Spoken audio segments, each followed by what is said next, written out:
చాలా సంతోషకరమైన విషయం.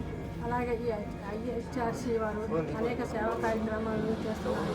అంటే చిన్నపిల్లలు చదువుకున్న వారు చేసిన వారికి ఎందుకంటే మానవ సేవలు గుర్తించి వాళ్ళు పేద ప్రజలకు సేవ చేయాలి. ఆ సంస్థను అభినందిస్తున్నాను. అలాగే గ్రామంలో అనేక సేవా కార్యక్రమాలు చేసి వీరికి పనులు ఇంకా ఉన్నత స్థాయికి వెళ్ళాలని కోరుకుంటూ వారి సంస్థకు అందరికీ కూడా మరొకసారి నా నమస్కారం తెలియజేస్తున్నాను. కుల సంరక్షణ సంస్థ అధినేత ఫౌండర్ అయినటువంటి మన ప్రసాదరావు గారు చైర్మన్గా, నేషనల్ చైర్మన్ గారు నన్ను రాష్ట్ర అధ్యక్షులుగా నియమించారు. నా మీద ఒక నమ్మకం ఆయనకి.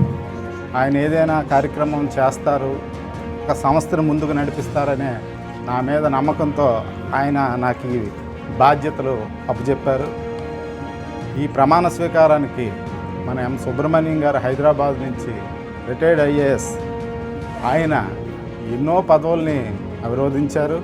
ఆయన ప్రత్యేకంగా ఆయన చీఫ్ గెస్ట్గా ఆయనకి ప్రత్యేకమైన ధన్యవాదాలు సంస్థ నుంచి నా నుంచి ఆయనకి తెలుపుతున్నాం.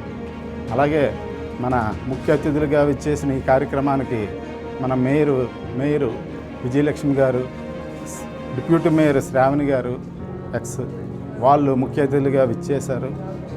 అలాగే మన హ్యూమన్ రైట్స్ ఇక్కడ సంస్థలకు సభ్యులు అందరూ కూడా హాజరై ఈ యొక్క కార్యక్రమాన్ని జయప్రదం చేశారు.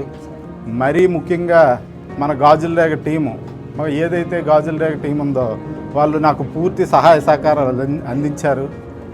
ఎప్పుడైనా సరే పేదలకు ఏదైనా చేద్దాము అనే ఆలోచనతోనే నేను ఎప్పుడూ ముందుకెళ్తుంటాను. నేను ఎన్నో కార్యక్రమాలు చేస్తుంటాను. ఒక సంస్థ ద్వారా చేస్తే అది సంస్థకి మనకి కూడా పేరు వస్తుందనే ఆలోచనతో, అందరికీ పేరు వస్తుంది, ఒక సంస్థకి కూడా అది మంచి పేరు వస్తుందనే ఆలోచనతో కార్యక్రమాలు చేస్తున్నాం. ఏదో భగవంతుడు మనకి కల్పించిన దాంట్లో 48, 49, 50 డివిజన్ల శానిటరీ వర్కర్స్కి ఏదో కొంత సాయం వాళ్ళకి అందిద్దామనే ఆలోచనతోనే నిత్యావసర వస్తువులు పంపిణీ చేస్తున్నాం.